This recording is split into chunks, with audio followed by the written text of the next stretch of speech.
ഈ വാച്ച് കണ്ടില്ലേ? കാര്യമായ എന്തോ ഒരു പ്രശ്നം ഇതിനില്ലേ? 3ന്റെ സ്ഥാനത്ത് 9, 9ന്റെ സ്ഥാനത്ത് 3. അമേരിക്കൻ പ്രസിഡന്റ് ഡൊണാൾഡ് ട്രംപിന്റെ തീരുവ യുദ്ധത്തെ ട്രോളി സ്വിസ് വാച്ച് കമ്പനിയായ സ്വാച്ച് പുറത്തിറക്കിയ ലിമിറ്റഡ് എഡിഷൻ വാച്ചാണിത്. വാട്ട് ഈഫ് താരിഫ്സ് എന്നാണ് തലതിരിഞ്ഞ ഈ വാച്ചിനിട്ട പേര്.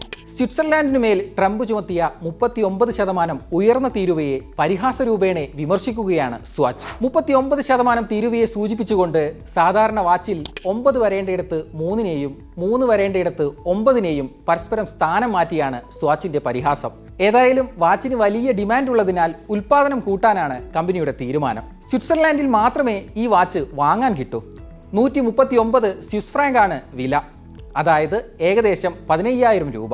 തീരുവ കുറയ്ക്കുകയോ US-ഉം സ്വിറ്റ്സർലാൻഡും വ്യാപാര കരാറിൽ എത്തുകയോ ചെയ്യുന്ന മുറയ്ക്ക് ഈ മോഡലിന്റെ വിൽപ്പന നിർത്തുമെന്ന് കമ്പനി അറിയിച്ചിട്ടുണ്ട്. തീരുവ വിഷയം ഇതുവരെ പരിഹരിക്കാനാകാത്ത സ്വിസ് സർക്കാരിനെ ഉണർത്താൻ നടപടി സഹായിക്കുമെന്നാണ് കമ്പനിയുടെ നിലപാട്.